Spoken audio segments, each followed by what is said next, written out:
Okay. तो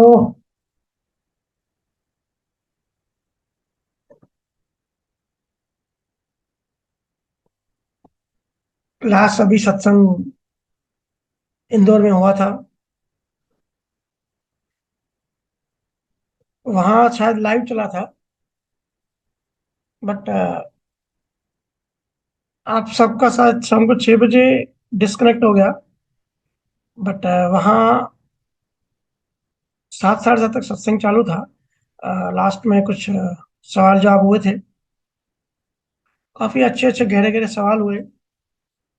उसमें से जो लास्ट सवाल था वो सदगुरु के बारे में था। तो काफी डिटेल हमने वहाँ चर्चा करी कि सतगुरु कौन होते हैं, कैसे होते हैं, स्वरूप कैसा होता है, सतगुरु के गुण क्या होते हैं। हमने वहां चर्चा करी कि पहले तो गुरु का ना होना ये सबसे बड़ा क्राइम है। गुरु ना होने से नकली गुरु होना भी ठीक है। निगुरु नहीं होना चाहिए। गुरु को देख के परमात्मा की याद आए, मुक्त होने की प्यास बढ़े, शांति आए, ठहराव आए, मस्ती आनंद मिले, संसार में आसक्ति कम हो, समय के साथ समझ बढ़ती जाए। समझ लेना कि सही गुरु के सानिध्य में है, सही गुरु के साथ है, सही मार्ग पर है। ऐसे कुछ हमने चर्चा करी थी। आप सब रिकॉर्डिंग सुन लेना।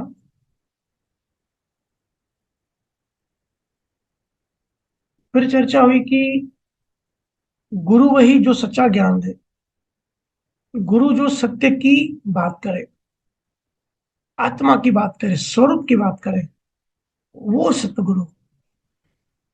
ऐसे गुरु तो बहुत सारे होते हैं, पर जो सत्य की बात करता है वो सत्य गुरु।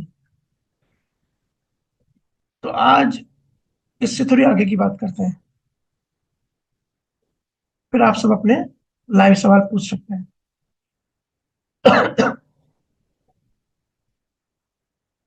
गुरु महाराज ने कहा है,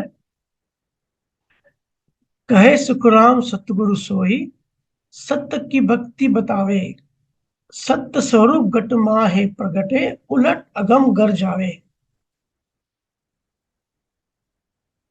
देखो, सत्य की बात बहुत सारे गुरु करते हैं। वेदों में अविनाशी आत्मा के बारे में जिक्र है। ऐसा नहीं है कोई लेटेस्ट फेनोमेना है, तो यूट्यूब पर भी पूरा भरा पूरा है, लेकिन हमारे वेदों में वेदांत में सब यही है।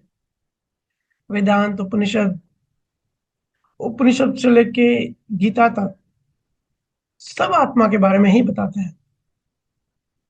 कहते हैं कि आत्मा असल पद है।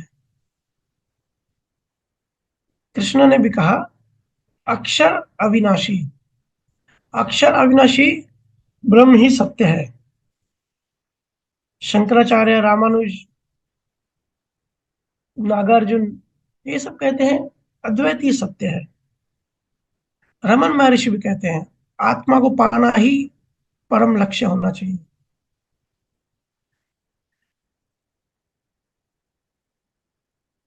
अब सबने सत्य की ही बात बताई, आत्मा की बात बताई तो है, स्वरूप की बात तो की है। तो ये सब सतगुरु हुए, क्योंकि सत्य की बात कर रहे हैं। पर ध्यान देना, बात अभी भी अधूरी है। सतगुरु वो जो ना सिर्फ आत्मा की बात बताए, बल्कि वहां पहुंचाने का सही मार्ग, सही प्रोसेस भी बताए। अब इंसान की चेतना ने इतनी इतनी विकसित हो गई कि ये तो समझ लिया कि मैं कुछ हूं, मतलब मैं, मतलब ये सब अहंकार है, सब प्रकृति का पार्ट है, और मैं जो चेतना हूँ, जो कॉन्शियसनेस हूँ, जो परम होश हूँ, जो अवेयरनेस हूँ, वो कुछ और है, और वो कुछ और को पाना चाहती है, और उसी को ही आत्मा कहा है। ये तो बताया सबने। बहुत सारे ऋषि मुनि ज्ञानी हुए, उन्होंने रिसर्च करके ये लेवल तक तो पहुंच गए। भाई कोई चीज है जो इन सब से हटके है, इन सब से परे है। पर प्रैक्टिकली असल में उसको जाने कैसे? क्योंकि मानना नहीं है, जानना है, अनुभव करना है, जानना ही जन्नत है। और यही आती है नाम की महिमा, नियक्षर की महिमा। कबीर साहब का शब्द, सुखराम जी महाराज का नियक्षर। नियक्षर नाम, सार नाम, निशब्द, अजन्मा, अविनाशी, उत्तम पुरुष, परम पुरुष, ये सब उसके ही नाम है। वो एक फिनोमेना है, एक कॉन्सेप्ट है, नाम आप कुछ भी दे दो, ये सब शब्द हैं। निरंकार, सोहम, ज्योति, ओम, निरंजन, ये सब भी है, पर ये ब्रह्मांडीय शब्द है। या ऐसे कह सकते हैं कि 52 अक्षरों में आते हैं, या प्रकृति के शब्द हैं। तो गुरु महाराज कहते हैं, कहे सुखराम सतगुरु सोही, सत्य की भक्ति बतावे, सत्य स्वरूप घट माहे प्रगटे, उलट अगम गर जावे। कह रहे हैं वही सच्चा सतगुरु है जो सिर्फ सत्य की भक्ति बताता है, सिर्फ सत्य की बात करता है। वो सिर्फ बताता ही नहीं है, सत्य स्वरूप घट के अंदर प्रकट भी करता है। और उलट अगमगर बेचते हैं। उलट अगमगर मतलब रास्ता, आगे के जो 6 स्थान आप सब पार करते हो, शंखनाल का रास्ता, पीछे के जो 6 स्थान है, बंकनाल का रास्ता, इन सब स्थानों को भेद कर जो चेतना आगे बढ़ती है, उसी को ही मोक्ष मिलता है, क्योंकि आगे का रास्ता खुल जाता है। और वही अगमगर जाती है। ऐसे बातें तो बहुत है कि आत्मा पाना है, परम पद पाना है, बातें सब लोग करते हैं, बातें सब जगह है। पर असल में रास्ते की बात बहुत विरले कोई बताता है। ये है यात्रा। और ये यात्रा तभी होती है जब घट में नाम नियक्षर प्रकट होता है। और जो ये प्रकट करता है वही सतगुरु। सतगुरु कोई शरीर नहीं, शरीर तो गुरु का भी मरता है। सतगुरु जिनके पास नाम जागृत करने की सत्ता होती है, उनके अंदर गुरु तत्व होता है। ये नियक्षर क्या है, कैसे जागृत होता है, तो जागने से क्या होता है? गुरु महाराज और एक जगह पे कह रहे हैं, और इसकी महिमा कर रहे हैं कि सुखराम समझ रे प्राणी, सत्य कला ज्यो जागे, अखंड घट में हुओ उजियाला, नकचक में दुन लागे, कुदरत कला नाम इसी को, कोई जन जाने नहीं। कुदरत कला नाम इसी को कोई जन जाने नहीं। इसको कुदरत कला भी कहते हैं। इसको कोई आदमी जान नहीं सकता, क्योंकि मैंने कहा ना, ये 52 अक्षरों में नहीं आता, ये बियॉन्ड है। करणी बिना क्रिया बिन साजन, उलट आद गर जाई। इसमें कोई करनी नहीं करनी पड़ती। नक चक माय अखंड धुन लागे, निमिष न खंडे कोई। नक नक से लेकर चक तक पूरी अखंड एक धुन, धुनी चालू हो जाती है। वो सहज ही होती है। मुखसु कहाँ रित नाही आवे, मुखसु कहाँ रित नहीं आवे, वाह कुदरत सुन हुई। ये जो कुदरत कला है, ये मुख से बताना और सुनना नहीं आती है। ये बियॉन्ड की कोई चीज है, ब्रह्मांड के बाहर से कोई चीज है। 52 अक्षरों में ना कोई बता पाएगा, ना कोई समझ पाएगा। और हम जिस दुनिया में जीते हैं ना, सब 52 अक्षरों का ही खेल है। हम जो भी बोलते हैं वाणी से, सब 52 अक्षरों के अंदर ही आता है, और जो भी हम बुद्धि से समझते हैं, इसको अक्षर कहते हैं। और इसके जो बियॉन्ड है, उसको नी अक्षर या नी शब्द,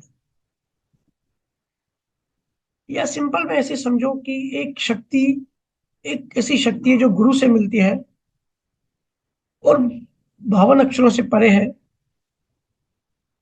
इस प्रकृति के, इस ब्रह्मांड के बाहर की वो शक्ति है। इसी को कुदरत कला कहते हैं, जो अपने आप काम करती है। कोई रीत या रिचुअल या क्रिया करने की जरूरत नहीं पड़ती, पर सतगुरु से प्रकट होती है। सतगुरु यहाँ एक कैटालिटिक एजेंट की तरह काम करते हैं। या जैसे बिजली जब वायर में दौड़ती है ना,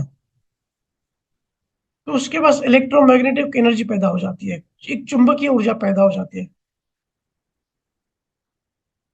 और उसी से पंखा, एसी, फ्रिज वगैरह ये सब चलता है।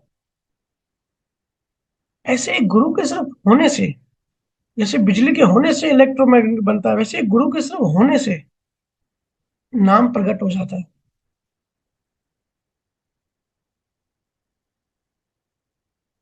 और पूरा जगत इस नियक्षर से ही बना है। हमने पास्ट में काफी बार चर्चा करी है कि जगत कैसे बना,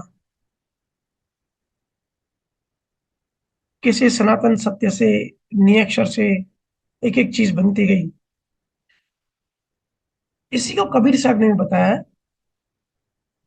कबीर साहब कहते हैं, नी अक्षर से अक्षर बया, अक्षर किया प्रकाश। इस नी अक्षर से जो बाहर की चीज है, इससे अक्षर पैदा हुआ और अक्षर से प्रकाश पैदा हुआ। अक्षर से मन उपजया, सुनो संत धर्मदास। मन से माया उपजी, माया से त्रिगुण रूप। पांच तत्वों के महल में बांधे सकल स्वरूप। कबीर साहब की साखी तो 4 लाइन में पूरा ग्रंथ समा जाता है। नी अक्षर से अक्षर भया, अक्षर किया प्रकाश। नी अक्षर से अक्षर आया। अब इसको अक्षर ब्रह्म भी कहते हैं। अक्षर किया प्रकाश, अक्षर से मन उपजिया, सुनो संत धर्मदास। फिर इसी अक्षर से बाद में मन बना, या महातत्व बना, या बुद्धि बनी, या जीवात्मा बनी, या ब्रह्मा और माया बना, जड़ और चेतना बना। हम काफी बार इसकी चर्चा कर चुके हैं कि सृष्टि क्रिएशन कैसे हुई, हम सब कैसे बने ओरिजिनली। आज हम जो है, हम एक्चुअल हमारा रियल स्वरूप नहीं है। हम ब्रह्मा और माया से मिलके बने हैं, जड़ और चेतना से मिलके बने हैं। जैसे पानी होता है, H2O, हाइड्रोजन और ऑक्सीजन से बनता है। दो चीज मिलने से तीसरी चीज बन गई, लेकिन पानी के अंदर ना हाइड्रोजन का प्रॉपर्टी है, ना ऑक्सीजन की प्रॉपर्टी है, वो तीसरी चीज ही बन गई। ऐसे ही हम तो रियल में दूसरे कुछ हैं, लेकिन जड़ और चेतन के मिक्सचर से एक तीसरी चीज बन गए। वही कबीर साहब बता रहे हैं। मन से माया उपजी, माया से त्रिगुण रूप। पांच तत्वों के महल में बांधे सकल स्वरूप। पूरा सकल स्वरूप जो है, पूरा जो विजिबल यूनिवर्स है, पांच तत्वों के महल से बनी। पर आज इतना उसमें गहराई में नहीं जाएंगे। कहने का मतलब, जो गुरु आत्मा की बात करे वो तो है सतगुरु, पर उससे भी बड़ा सतगुरु है जो नाम जागृत करे, जो नाम जागृत करके आत्मा तक जाने का पूरा मार्ग बताए, पूरा प्रोसेस बताए। जैसे दूध में घी है, ये सबको पता है, पर दूध से घी आखिर निकाले कैसे, उसकी क्या साइंस है, क्या उसकी विधि है, क्या उसका प्रोसेस है। क्योंकि बिना विधि, बिना प्रोसेस दूध से घी तो निकलेगा नहीं ना। तो फिर हमारा वो, हमको अगर घी चाहिए तो वो दूध हमारे काम का नहीं है। अगर हमको सिर्फ नॉलेज है कि ये दूध है लेकिन इसके अंदर घी है, इतना हमको नॉलेज है, जैसे वेदों ने हमको बता दिया कि हम आत्मा है, सिर्फ नॉलेज है। बट दूध से घी की यात्रा कैसे करें, घी आखिर निकाले कैसे, उसकी क्या विधि है, क्या प्रोसेस है, वो प्रोसेस सतगुरु देते हैं। रमन महर्षि ने कहा है, ब्रह्म ज्ञानी से बड़ा आत्मज्ञानी, आत्मज्ञानी से बड़ा केवल ज्ञानी, केवल ज्ञानी से बड़ा निकेवल ज्ञानी, और उसके ऊपर निअक्षर सत्ताधारी सतगुरु। क्योंकि आत्मज्ञानी या ज्ञानी पुरुष, वो अपना सिर्फ मोक्ष कर सकते हैं, वो आते हैं अपना मोक्ष करके, आध्यात्म पुरुषार्थ करके अपना मोक्ष करके चले जाते हैं। ऐसे काफी सारे संत हुए जिनका हमको नाम भी नहीं पता, जो चले गए मोक्ष में। पर जो दूसरों का सहायक बनते हैं, मोक्ष मार्ग के लिए सहायक बनते हैं, वो होते हैं नियक्षर सतगुरु। बहुत बड़ी बात होती है। सतगुरु दुनिया का आठवां अजूबा होता है। रोज रोज ऐसी ऐसी बात नहीं बनती। तीर्थंकरों ने भी कहा है कि बिना निमित्त सतगुरु मोक्ष नहीं मिलता।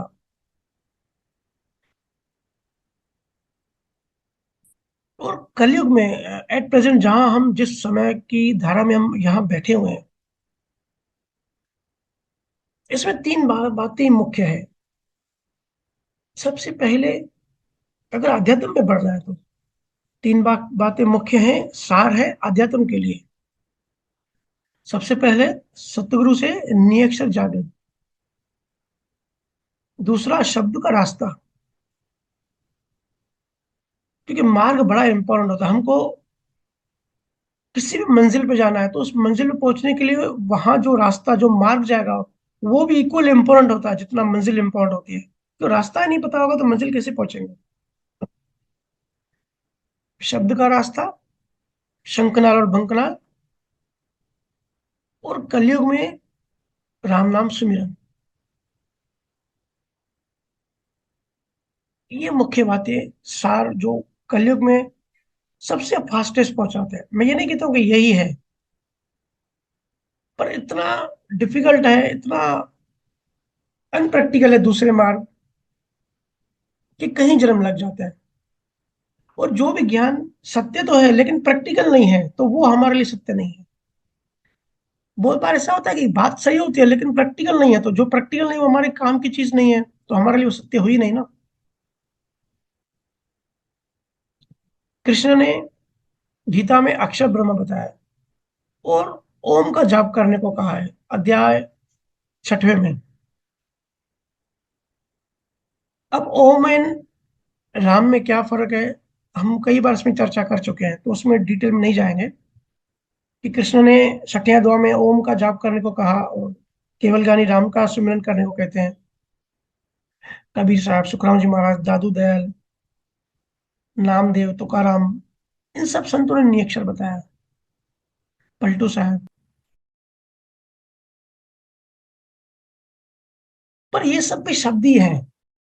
याद रखना, प्रेम शब्द प्रेम नहीं होता। फायर, आग शब्द आग नहीं होती। प्रकाश शब्द प्रकाश नहीं होता। ये सब शब्द होते हैं। हमको शब्दों में नहीं, इनके गहरे अर्थ में जाना है।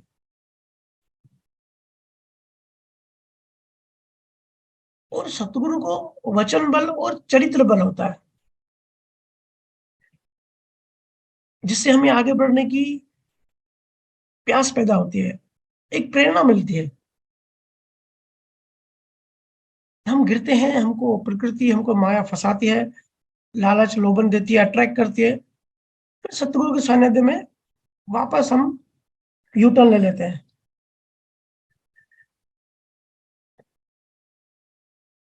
और ऐसे सतगुरु के सत्संग बुद्धि में नहीं आता, सीधा अनुभव में आता है।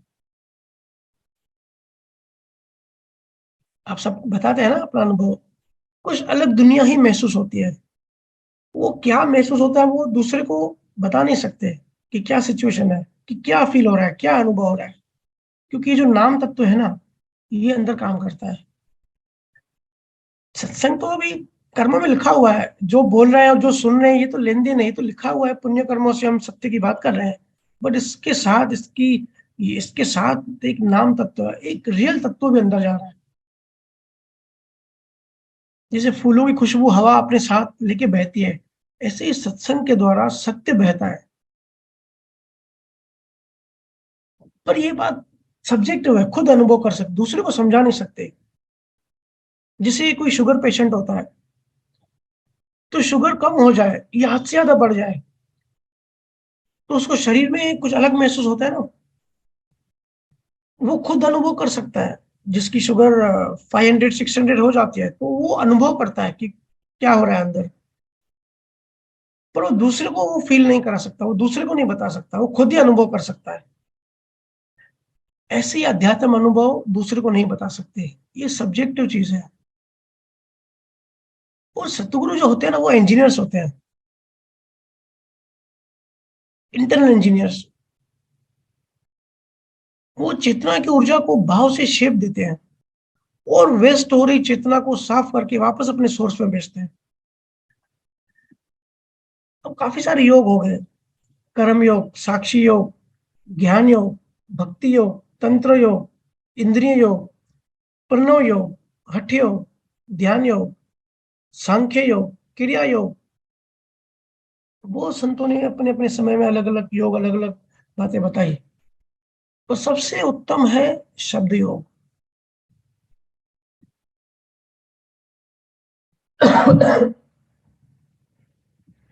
संतों ने इसको सूरत शब्द योग कहा है या सहज योग कहा है। तो जो ये सहज योग, बात हो रही है सतगुरु की। पिछले हफ्ते बात हुई थी कि सतगुरु जो सत्य बताया और सत्य पाने का जो प्रोसेस बताया, और ये इतना कारगर, इतना प्रैक्टिकल मार्ग है। अगर अध्यात्म में 100 आदमी बुद्ध पुरुष हुए होंगे तो उसमें से 99 लोगों ने श्रुति शब्द योग से ही पाया है। 99% लोग शब्द की साधना ही करते हैं या शब्द साधना करके ही गए, हालांकि भले वो बता नहीं पाए अपने शब्दों में। मैंने कहा ना, नियक्षर बता नहीं सकते। शब्द क्या है? भीतर के आकाश में नियक्षर गूंज रहा है। महर्षि अरविंद कहते हैं जैसे प्रकाश के हाथ में बांसुरी आ गई, ऐसे भीतर और बाहर शब्द है। तो ऐसे सतगुरु जो ये कला प्रकट करे, वो सबसे बड़े सतगुरु, सबसे उत्तम सतगुरु। क्योंकि सिर्फ जानना, सिर्फ नॉलेज नहीं लेना है, इंफॉर्मेशन नहीं लेना है। हमको दिल्ली जाना है तो सिर्फ दिल्ली की इंफॉर्मेशन नहीं लेनी है, दिल्ली चलना भी तो है, दिल्ली जाना भी तो है।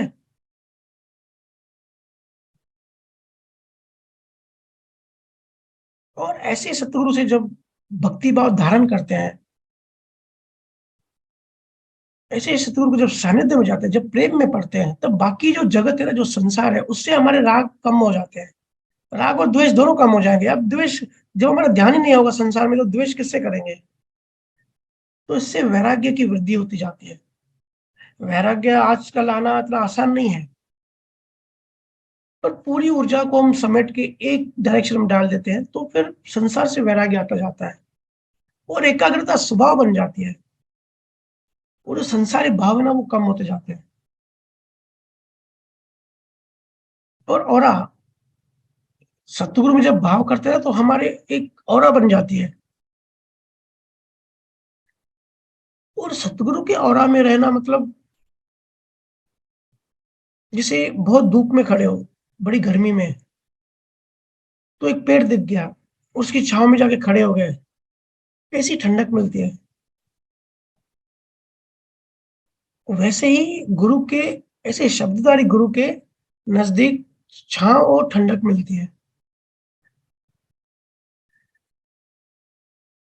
पर मैं फिर कहता हूं, सतगुरु कोई शरीर नहीं है, शरीर के पीछे मत पड़ जाना।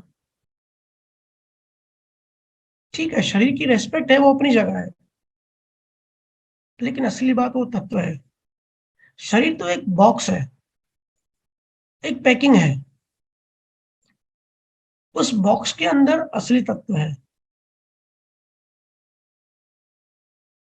हाँ, निरीक्षण प्रकट उस शरीर के उपलब्ध होने से ही होगा। क्योंकि पेड़ की छांव में खड़े रहेंगे तो वो सामने पेड़ तो होना चाहिए ना।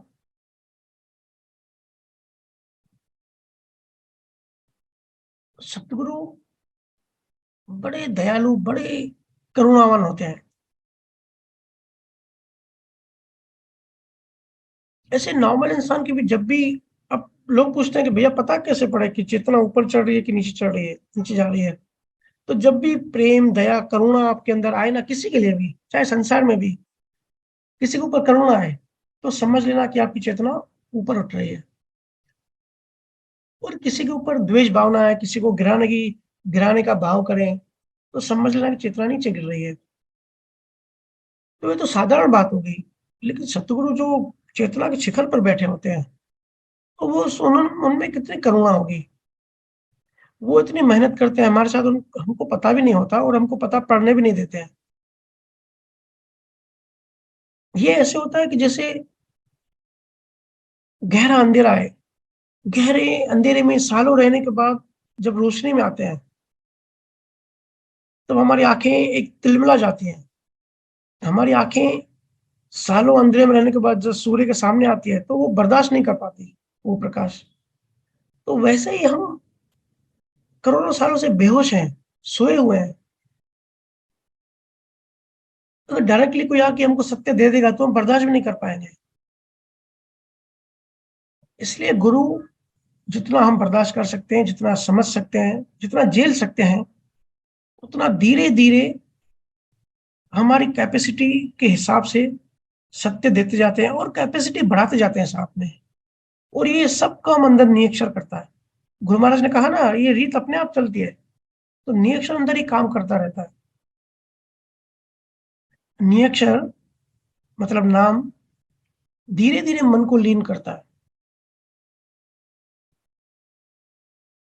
मन लीन होना मतलब मन खत्म होना। और जितना मन खत्म होगा, उतनी शांति मिलेगी, उतना जगत खत्म होता जाएगा। दसम द्वार बॉर्डर है,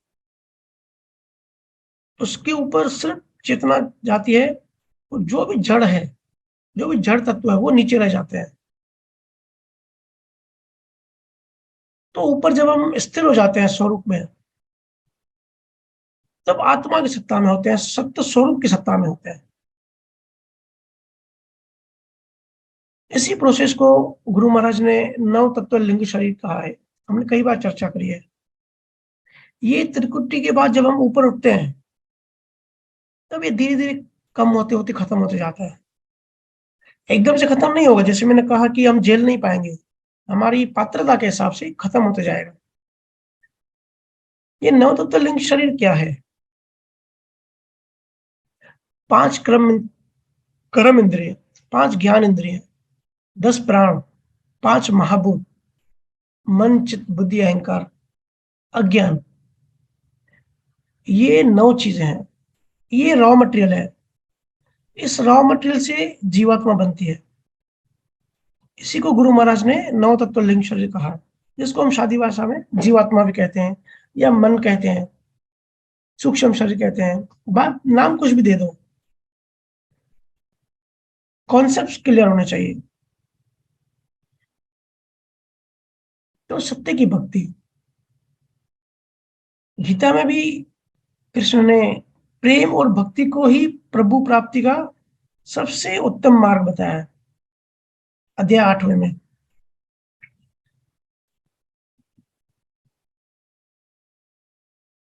और याद रखना,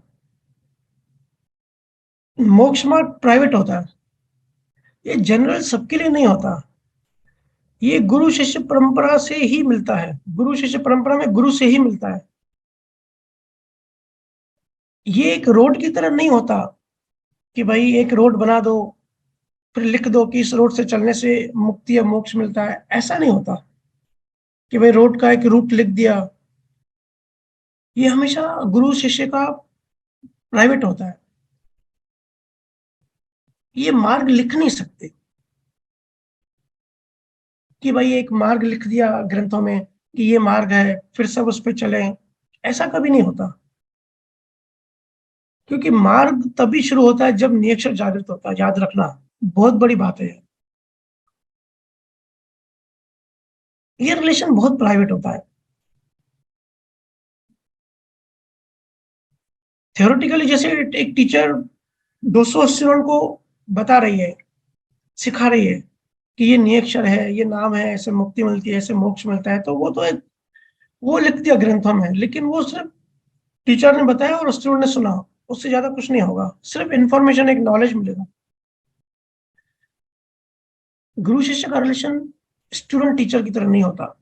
गुरु शिष्य का रिलेशन डॉक्टर पेशेंट की तरह होता है। डॉक्टर के पास कितनी भी भीड़ हो, डॉक्टर हर एक पेशेंट को सेपरेटली देखता है, उसकी बीमारी डायग्नोस करता है, और उसकी एज के हिसाब से, उसकी कैपेसिटी के हिसाब से, उसकी बीमारी के हिसाब से उसको अलग अलग दवा देता है।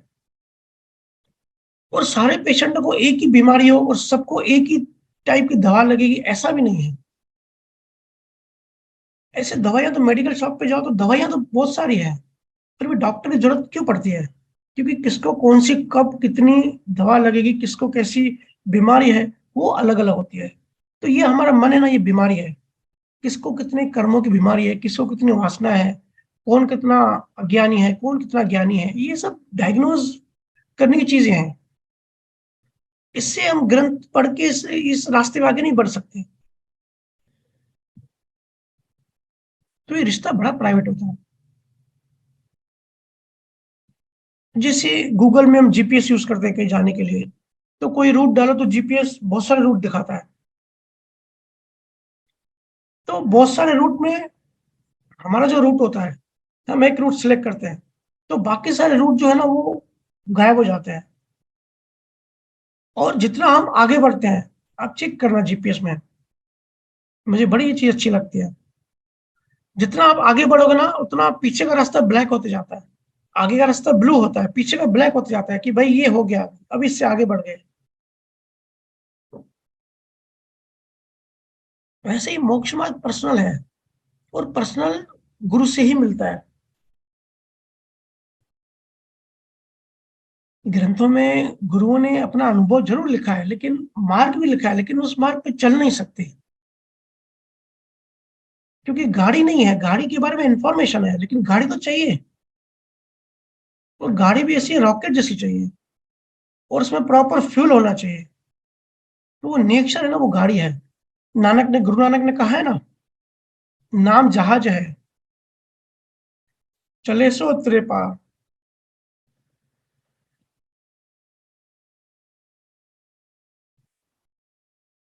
किसी से मुक्ति की फीलिंग आए, किसी की आज्ञा पालन करने का दिल करे, किसी का ज्ञान सुन के, किसी की बातें सुन के इंद्रियों में जो अट्रैक्शन होती है वो कम होती जाए।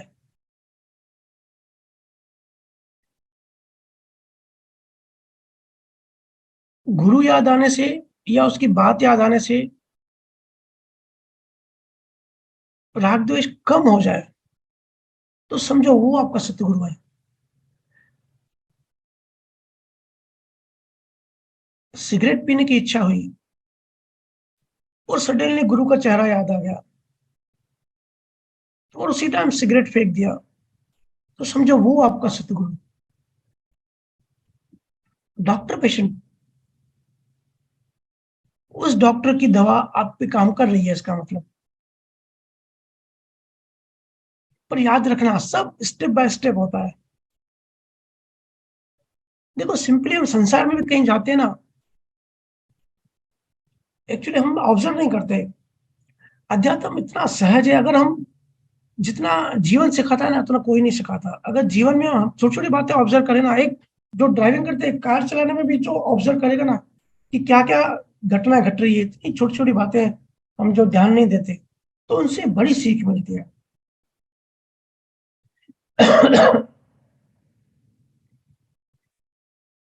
तो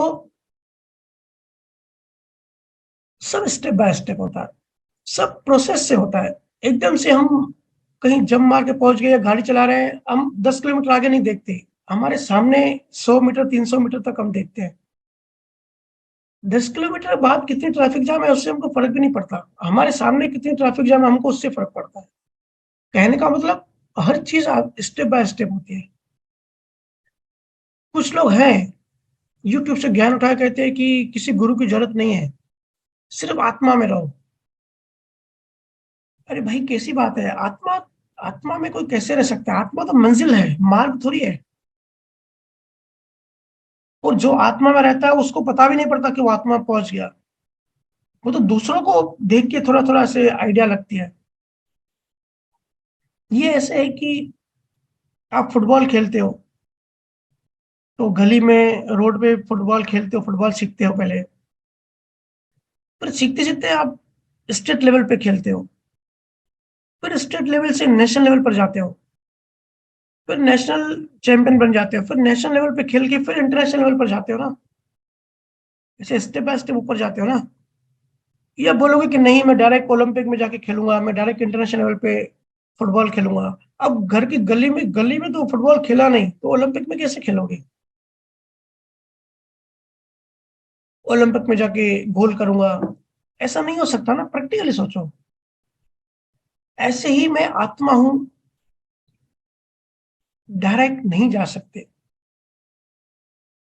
ये सिर्फ ऊपर ऊपर से बोला गया एक जुमला है, एक जुमला ही होगा, रियल आत्मा अनुभव नहीं होगी, क्योंकि स्टेप बाय स्टेप आगे बढ़ना होता है। या ऐसे समझो, जैसे कहीं ऊपर चढ़ना हो तो हम सीढ़ी चढ़ते हैं, तो हमको सीढ़ी नहीं पहुंचाती, सीढ़ियों की जो श्रृंखला होती है ना वो पहुंचाती है। एक सीढ़ी नहीं पहुंचाती, सीढ़ियों की श्रृंखला होती है, एक एक सीढ़ी ऊपर चढ़ते हैं, आखिरी सीढ़ी तक हम पहुंच जाते हैं। लेकिन आखिरी सीढ़ी तक कौन पहुंचाता है? आखिरी सीढ़ी तक नीचे की सीढ़ियां पहुंचाती है ना। हमको माया कैसे भ्रमाती है। हम मेले में जो जादू देखते हैं ना, कहते हैं ये ऐसे जादू देख के हम हैरान हो जाते हैं कि कैसे करते हैं, लेकिन एक्चुअली होता नहीं है, वो आंखों का धोखा होता है। पर सबसे बड़ा धोखा तो ये होता है, इतनी सिंपल चीजें हमको नहीं दिखती। माया हमको इसे इसे भ्रमित करती है कि भाई डायरेक्ट आखिरी चीज तक चले जाओ। हमको दिखाई नहीं देता कि आखिरी सीढ़ी तक भी हमको नीचे की सीढ़ियां पहुंचाती है। ऐसे ही ज्ञान से ही मोक्ष होता है, ये बात सही है। पर ज्ञान तक पहुंचे कैसे, ये बहुत बड़ी बात होती है। तो ज्ञान तक पहुंचने में ये सब स्टेप्स जरूरी है। इनके बिना मुक्ति की सिर्फ बातें होंगी, असल मुक्ति नहीं होगी। क्योंकि प्रोसेस बड़ा इंपॉर्टेंट है, सीढ़ियां बड़ी इंपॉर्टेंट है, मंजिल से ज्यादा मार्ग इंपॉर्टेंट होता है। और मोक्ष मार्ग देने लेने का मार्ग है, लिखने का मार्ग नहीं है। कोई लिख नहीं सकता। लिखने का होता तो आज तक बहुत ऋषियों ने मार्ग लिखा हुआ है, गुरुओं ने लिखा हुआ है, ग्रंथ बड़े बड़े हैं, ग्रंथों में लिख दिया है। फिर भी कोई मुक्त क्यों नहीं होता? कहाँ भटक रहे हैं सब?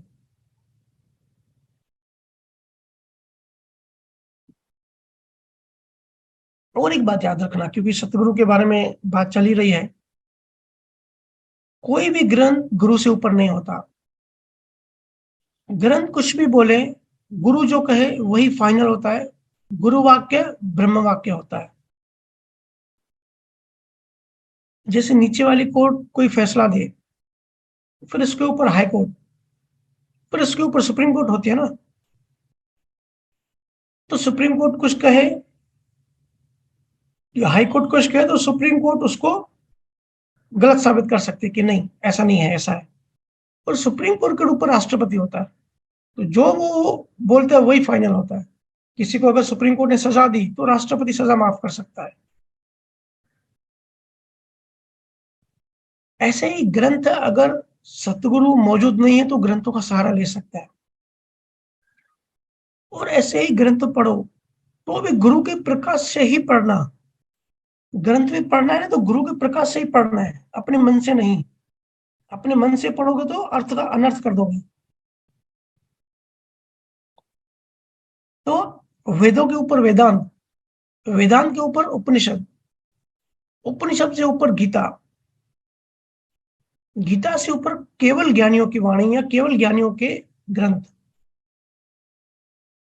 और केवल ज्ञानियों के ग्रंथ से ऊपर खुद नाम सत्ताधारी केवल ज्ञानी। ये श्रृंखला याद रखना। तो स्वरूप की भक्ति करो,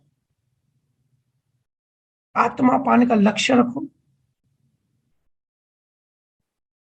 आत्मा सबसे अच्छी दोस्त है, और अगर उसका ख्याल नहीं रखा गया तो सबसे बड़ी दुश्मन भी बन जाती है। दुश्मन कैसे? मतलब अगर आप आत्मा में नहीं हो तो फिर आप संसार में हो, संसार में गिरते जाओगे। और जितना संसार में गिरोगे, जितना ईगो बढ़ेगा, उतनी ज्यादा बेचैनी, उतनी ज्यादा परेशानी, उतनी ज्यादा दुख, पीड़ाएं, परेशानी, मोह, मोह की वजह से मैं और मेरा, मैं और मेरा की वजह से ये दुख संताप जो हम झेलते हैं। बहुत लोग दुख में होते हैं, लेकिन उनको पता नहीं पड़ता दुख है किस लिए। तो जब गुरु उनकी आंखें खोलता है कि ये आपका दुख नहीं है, ये तो आपके आपका बेटा है बेटी जो भी है वो दुखी है, इसकी वजह से आप दुखी हो। तो इसका ज्ञान नहीं है कि वो जो दुखी है अपने कर्मों के कारण दुखी है। आप उसके कर्म ना बना सकते हो ना बिगाड़ सकते हो, लेकिन क्योंकि कनेक्शन है, तन्मयकार है, अटैचमेंट है, मोह है, उसके कारण वो दुख ट्रांसफर होके बेटी का दुख माँ को दुख होता है। तो ये अज्ञान है। और ये कृष्ण ने कहा है छठे अध्याय में, मैं नहीं कह रहा हूं, कि आत्मा सबसे बड़ी दोस्त है, लेकिन उसका ख्याल नहीं रखोगे तो वो दुश्मन बन जाएगी, संसार में गिरते जाओगे। आत्मा रास्ता नहीं, आत्मा मंजिल है, ध्यान मार्ग है, गुरु मार्गदर्शक, और निरीक्षण सूरत का सारथी है। ठीक है, तो अभी लाइव कुछ सवाल होंगे तो पूछ सकते हैं। जी भैया। राम नंदवानी, आप अपना अनम्यूट कीजिए।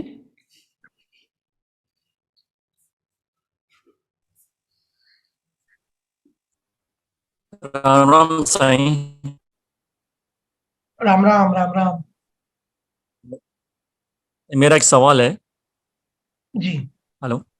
जी 3 प्रकार जी। के कर्मों के बारे में बताएं और थोड़ा विस्तार से इस ज्ञान का बारे में बताएं ना। कर्मों के बारे में, देखिए कर्मों के बारे में तो काफी बार चर्चा कर चुके हैं। हाँ जी, थोड़ा विज्ञान के हिसाब से बताएं ना। जी, देखो सारे केवल ज्ञानियों ने, अगर सारे धर्मों का भी अगर आप कर्मों का देखेंगे ना, जैन धर्म, बुद्धिज्म, और पूरी दुनिया में जितने भी धर्म है, लॉ ऑफ कर्मा को तो सब मानते हैं। ठीक है, और कोई माने या ना माने, क्योंकि ये फैक्ट है, ये सिद्धांत है, ये साइंस है, ये नियम है। नियम किसी के मानने या न मानने से नहीं चलता है, नियम अपने स्वरूप से, अपने गुण से चलता है। तो लॉ ऑफ कर्मा अपने नियम से चलता है। अब जैसे ऊपर नव तत्व लिंगेश्वरीय जीवात्मा की बात कही, दो चीजों से तीसरी चीज पैदा हो गई, हम पैदा हो गए, अहंकार पैदा हो गया, बुद्धि पैदा हो गई। और जब ये अज्ञान दशा की शुरुआत हुई और बुद्धि विकसित हुई, बुद्धि ने ज्ञान अर्जित करना शुरू कर दिया, तब अवेलेबल सिचुएशन के हिसाब से उसको भाव पैदा हो गए, मतलब कर्मों की शुरुआत हो गई। तो संतों ने 3 टाइप के कर्म बताए: संचित कर्म, क्रियामान कर्म और प्रारब्ध कर्म।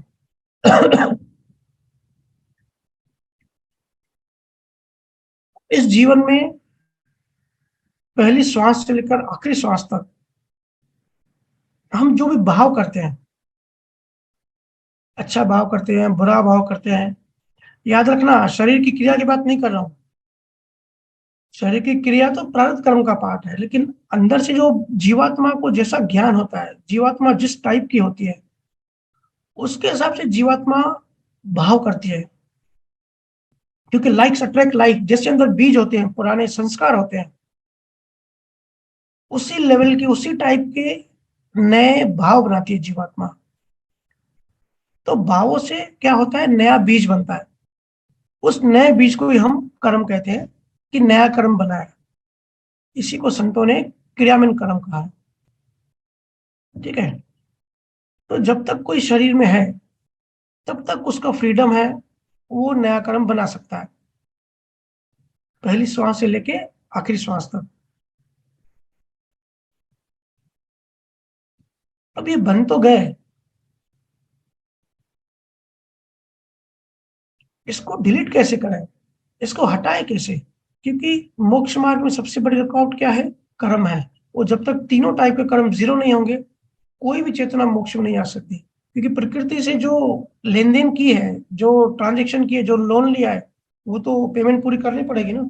और प्रकृति आगे जाने भी नहीं देगी जब तक उसको पूरा उधार लिया हुआ वापस नहीं दोगे। तो अध्यात्म में कौन सी करेंसी चलती है, हमने कई बार चर्चा करी है, अध्यात्म की करेंसी है कर्मा। तो इधर हमने अगर नए कर्म बना लिए, क्रियावन कर्म, बहुत सारे भाव किए जीवन भर में, दिन भर में हम बहुत सारे भाव करते रहते हैं अंदर ही अंदर। अगर हम मरने की कगार तक पहुंच गए, और किसी भी तरह से ये बीज हमारे अंदर जो बन गई है, डिलीट नहीं किया, तो मरने वक्त जब शरीर छूटता है, इसका कॉजुअल बंच बनता है। ये सब कॉजेज हैं, इसका सब सार बीज बनता है। और वो जब हमारा शरीर छूट जाता है, वो हैंडओवर होता है कुदरत को। और कुदरत क्या करती है, हमारे ऑलरेडी जहां संचित कर्म पड़े हुए हैं, संचित कर्म मतलब वेयर हाउस, हमारे अकाउंट में ऑलरेडी बहुत सारे पास्ट लाइफ के कर्म भरे पड़े हुए हैं, उसमें इस जीवन के नए बनाए हुए कर्म वहां ऐड हो जाते हैं। जैसे क्लाउड होता है ना, क्लाउड सुना है? क्लाउड, आईटी फील्ड में जो उनको पता होगा क्लाउड कंप्यूटिंग क्या होती है।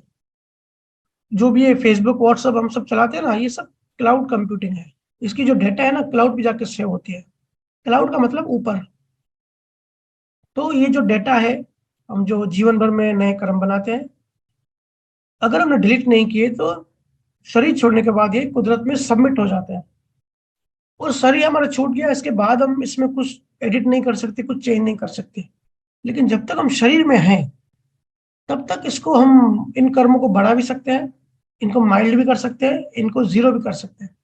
कैसे कर सकते हैं? क्योंकि ये जो भाव है, ये भाव क्या होता है, आंतरिक एक एनर्जी होती है, तरंगे होती है। देखो, हर चीज तरंग होती है, ठीक है? तो जो हम सुमिरन करते हैं, वो सुमिरन से क्या होता है, निरंकार मकार की तरंग बनती है। तो जब हम शरीर से अगर संजोग मिला बैठने का, हम बैठते हैं और जो सुमिरन करते हैं, और अगर गहराई में जाते हैं, तो इसकी तरंगे हमारे बाहर वाले शरीर, बाहर वाले मन से ट्रेवल करके आंतरिक जीवात्मा में जाती है। और ये जो भी बनी हुई, जो भी बीज बने हुए हैं, जैसे लोहे को लोहा काटता है, जहर की दवाई जहर से ही बनती है, ऐसे इन तरंगों को एंटी तरंगे, मतलब रव और राम की तरंग है, वो डिलीट करती है, उनको न्यूट्रलाइज करती है, उनको जीरो करती है। अब वो मैटर करता है कि कौन सी लेवल पर। अब हमने पहले भी सत्संग में चर्चा करी है कि कर्म बनते कैसे हैं। हमारा जो सूक्ष्म जगत है वो बहुत सारे लेयर्स का है, 27 लाख लेयर है। तो कौन से लेयर में कौन सा कर्म जाके बैठा है।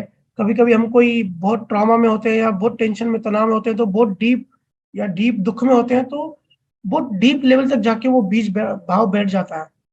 तो अगर हम दिल से सुमिरन करते हैं, या दसमदर हो गया, ध्वनि हमारी चल रही है, और ध्वनि ध्वनि के सहारे हम एकदम डीप में उस लेवल तक चले गए, तो वो तरंग वहां से डिलीट हो जाएगी। या किसी को हमने अपमान कर दिया, कुछ कह दिया, बाद में बड़ा दुख होता है, तो हमने बहुत डीपली माफी मांगी, दिल की गहराइयों से माफी मांगी, सच्चे दिल से, कहते हैं ना कि गहराई से माफी मांगी, तो भी वो बीज डिलीट हो सकता है। पर जहां वो कर्म पड़ा हुआ वहां तक जाना चाहिए, जो कि मुश्किल होता है। कहने का मतलब, जीवन भर में क्रियावन कर्म जो होते हैं, हम जब जीवित होते हैं, नए नए कर्म हम बनाते हैं। वो नए नए कर्म ये सुमिरन से और माफी मांगने से, पछतावे से, ये डिलीट होते हैं। क्योंकि जिस शरीर के द्वारा कर्म बने, उसी शरीर के द्वारा कर्म डिलीट भी हो सकता है। ठीक है, ये नियम है। तो इसलिए गुरुओं ने, केवल ज्ञानियों ने सुमिरन पे जोर दिया है। ये हो गए क्रियावन कर्म। दूसरे हैं प्रारब्ध कर्म। जैसे मैंने कहा, बताया कि ये जो क्लाउड है, जो प्रकृति में, जो कुदरत में हमारे संचित कर्मों का भंडार, एक गोडाउन में मटेरियल पड़ा हुआ, डेटा पड़ी हुई है हमारे अकाउंट में। हर ईगो का, हर जीवात्मा का एक अकाउंट होता है, सेपरेट अकाउंट, और हर अकाउंट में प्लस माइनस कर्म पड़े होते हैं। तो हम जितने भी जीव हैं पूरे ब्रह्मांड में, सबके वहां अकाउंट बने हुए हैं। तो संचित कर्म जितने, हर जन्म में हम जो कर्म बनाते हैं, सबमिट करते हैं कुदरत को, वो वहां जमा हो जाते हैं, एक्यूमुलेट होते जाते हैं, और फिर उसमें से ही कुछ कर्म निकाल के कुदरत हमको नया शरीर देती है। तो जो नया शरीर मिलता है उसको कहते हैं प्रारब्ध कर्म। हम जो भी शरीर लेते हैं, चाहे इंसान का हो, चाहे देवता का हो, चाहे प्रेत का हो, चाहे दूसरे प्लानेट पे दूसरे जो एलियंस होते हैं वो शरीर हो, चाहे कोई भी योनि हो, नर्क में जो शरीर लेते हैं, जितने भी शरीर लेते हैं ना, सब शरीर लेने के लिए कर्म चाहिए होते हैं। उसी को कहते हैं प्रारब्ध कर्म। और हम इंसान भी हैं, हम भी पहली श्वास से लेकर आखिरी श्वास तक हमारा शरीर जो भी करता है, शरीर द्वारा जो भी होता है बाहर का, क्योंकि शरीर क्या है, पदार्थ है, विज्ञान की भाषा में कहे तो ये पदार्थ मतलब मैटर बन गया। और कर्म क्या है, ऊर्जा, एनर्जी। तो अल्बर्ट आइंस्टाइन ने बड़ा फेमस फार्मूला ढूंढा, E = mc²। मतलब जो एनर्जी है वो मैटर में कन्वर्ट हो जाएगा कुछ समय बाद। तो यही लॉ ऑफ कर्मा है। जो हमने भाव किया वो कुदरत में जमा हो गए, फिर कुदरत हमको उन्हीं भाव में से उसी एनर्जी को कन्वर्ट करके जब वो रूपक में आता है, जब उसका समय आता है, तब उसका मैटर बन जाता है, मतलब हमारा शरीर बन जाता है। हम उस एरिया में, उस वहां, उस माँ बाप के पास, उस भाई बहन, उस देश में जाके पहुंच जाते हैं। ठीक है ना। तो पहली श्वास से लेके आखिरी श्वास तक हमारा जीवन बाहर का जैसे भी होता है, ये होता है प्रारब्ध कर्म। प्रारब्ध कर्म मतलब सिर्फ भोगना। किसी भी योनि में जो भी कर्म होता है ना, भोगना होता है। आज हम सुखी हैं, दुखी हैं, जैसे भी है ना, ये भी हम भोग ही रहे हैं। और बहुत लोग ये स्वीकार नहीं कर पाते। क्यों स्वीकार नहीं कर पाते? कहते हैं कि ऐसे संजोग हमको क्यों मिले, हम ये संजोग, ऐसा जीवन झेल नहीं सकते। अरे भाई, एक बात समझो, जो भी संजोग है ना, जैसे भी है, ये सब आपके कर्म ही आपके पास आए हैं। वो सारे संजोग आपको मुक्त करने आते हैं। संजोग क्या है? संजोग हुआ मतलब कर्म रिलीज हुए, कर्म खत्म हुए। कर्म खत्म मतलब क्या? आप मुक्ति की ओर एक कदम आगे बढ़े। तो जैसे भी संजोग है ना आपकी जिंदगी में, ये सब आपको मुक्त कर रहे हैं। सारे संजोग मुक्त करने के लिए आते हैं। इसलिए संजोगों को थैंक यू बोलना चाहिए। आप सुखी हो, दुखी हो, थैंक यू बोलो, क्योंकि मुक्त हो रहे हो, हर पल मुक्त हो रहे हो। ये आपका ही बनाया हुआ कर्म है और आपके पास सही समय पे आ गया और खत्म हो गया। इस जन्म में नहीं तो नेक्स्ट जन्म में आएगा, कभी ना कभी तो आएगा। तो ये है प्रारब्ध कर्म। किसी का एक्सीडेंट हुआ, किसी ने सुसाइड किया, ये सब प्रारब्ध कर्म के पार्ट में आता है। ठीक है ना। बहुत सारे टीवी चैनल पे मैं उस दिन देख रहा था, या यूट्यूब पे ऐसे सब बताते हैं कि कुछ कर्म लिखे होते हैं, कुछ नहीं लिखे होते हैं, कुछ हमारे फ्री विल में होता है, जैसे सुसाइड करना, वो हमारे फ्री विल में होता है। ऐसा नहीं होता भाई। श्वास से गिनी हुई मिलती है। और मौत कैसी होगी वो भी लिखा होता है पहले से ही। संतों ने इसी को प्रारब्ध कर्म कहा है। ये जरूर है कि सुसाइड जो करता है वो तो लिखा आता है, लेकिन वो लिखा कहाँ से, वो कैसे लिखा? वो बार बार फिर सुसाइड करता है हर जन्म में, क्योंकि उसके संस्कार वैसे बन जाते हैं। उसको साइकिल से बाहर निकालने के लिए गुरु चाहिए। वो बीज और वृक्ष की साइकिल में फंस जाता है। उसकी मनोवृत्ति वैसी हो जाती है। तो कुदरत क्या करेगी? कुदरत कोई जानबूझ के किसी को दुश्मन थोड़ी है। कुदरत तो सिर्फ जैसा कर्म है वैसा भुगतान देती है। कैलकुलेशन है, गणित है। कुदरत मतलब 100% गणित, पूरी मैथ्स है, पूरा कैलकुलेशन का खेल है।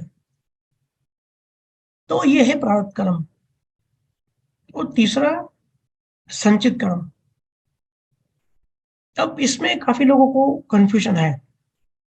जैसे मैंने क्रियामन कर्म बताया, तो क्रियामन कर्म गहराई से डिलीट कैसे होते हैं? अभी इंदौर में जब हम बैठे हुए थे आपस में चर्चा करें, तो ये टॉपिक निकला था कि जो क्रियामन कर्म होता है ना, ये हमारे हमारा जो शरीर है ना, वो मिनी यूनिवर्स है। ठीक है ना। तो हमारे शरीर में जिस टाइप के भाव होते हैं, वो उस एरिया में जाके बैठ जाते हैं, वहां जाके सेव हो जाता है। जैसे अगर किसी कोई भाव करता है, जैसे हिटलर था, या ऐसे राजा होते थे पहले के जमाने में, वो डरा के रखते थे सबको। तो जो दूसरों को डराता है ना, उसका जो चेस्ट है ना, दूसरा स्थान, वहां डर और घबराहट के कर्म जाके सेव हो जाएंगे।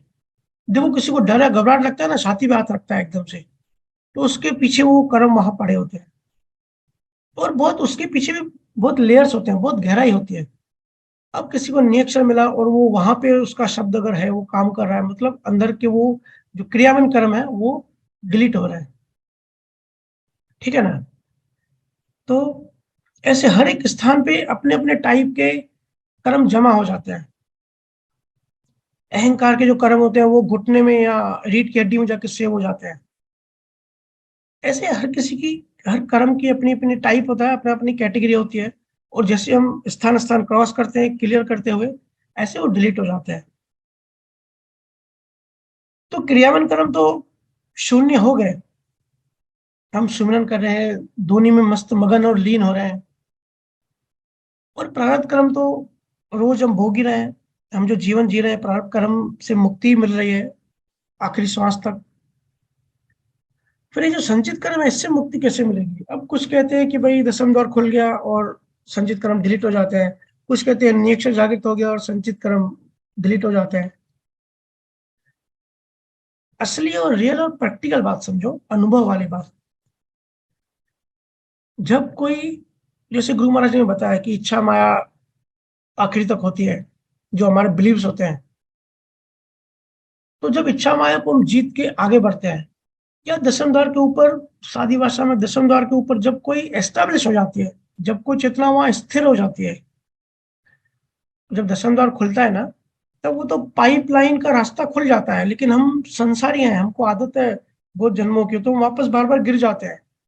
फिर गुरु बार बार याद कराता है, बार बार हम वापस ऊपर जाते हैं, फिर गिर जाते हैं। लेकिन धीरे धीरे हम ऊपर स्थिर होने की हमारी प्रैक्टिस होती है, और हमारी स्थिरता की लेवल बढ़ती जाती है।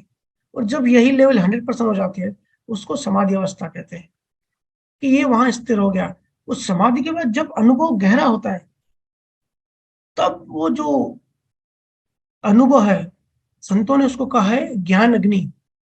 जब कोई उस लेवल तक पहुंचता है ना, तब इस ज्ञान अग्नि से संचित कर्म को वो खुद डिलीट कर लेता है, मतलब आग लगा देता है।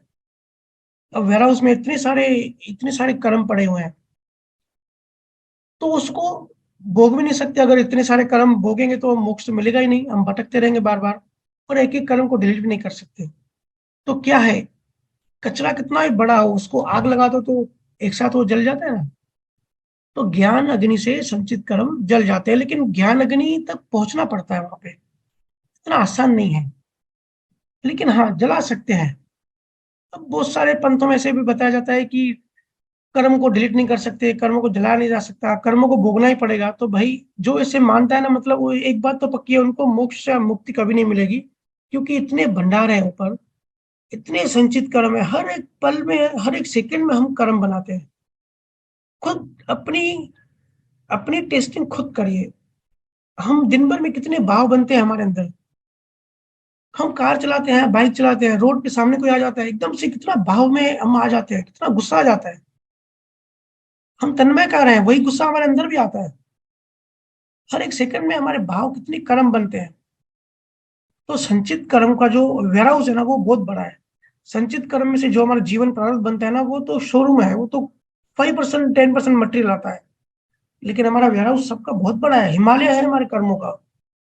अगर ऐसी मान्यता रखें कि सिर्फ भोगते हुए चले। बौद्ध धर्मों में से है कि भाई नया कर्म मत बनाओ और पिछला कर्म भोगते हुए चलो, तो भाई लाखों जन्म लग जाएंगे ऐसे तो। क्योंकि जब तक जलाने की विधि नहीं पता, इसलिए तो निरक्षरी केवल ज्ञानियों की इतनी महिमा है। और केवल ज्ञानियों ने कलयुग में इसकी महिमा की है। क्योंकि कलयुग में पहाड़ पड़े पड़े अंदर वेयर हाउस में कर्मों के। पहले सहज लाइफ थी तो कर्म बहुत कम थे, क्वांटिटी कम थी। अभी कर्मों की क्वांटिटी बहुत ज्यादा है। तो एक एक कर्म को भोग नहीं सकते, उनको जला सकते हैं।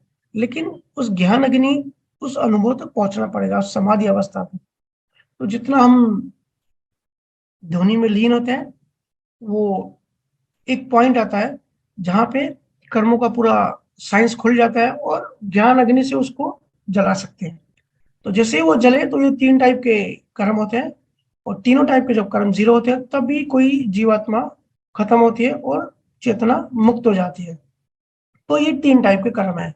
ये संतों ने मोटा मोटी कर्म बना दिए, एक सार बना लिया। ऐसे तो बहुत बहुत बड़ा साइंस है, लेकिन समझने के लिए, समझाने के लिए ये मोटा मोटी कर्म है। ठीक है। ठीक है। राणा साईं। राम राम। देखो, इसलिए संतों ने कहा है कि सुमिरन रोज करो, क्योंकि रोज रोज नए भाव बनाते हो, सुमिरन करोगे। जैसे घर में रोज पोछा लगाते हो ना, 3 बार घर में पोछा लगाते हो, ऐसे ही 3 बार मन को पोछा लगाओ। 3 बार नहीं, कम से कम एक बार तो पोछा लगाओ। दिन भर में कचरा आ गया मन में, बैठो ध्यान में और पोछा लगाओ। तो इसलिए महिमा है। Next question. जी भैया। तन्नू, आप अपना अनम्यूट करो।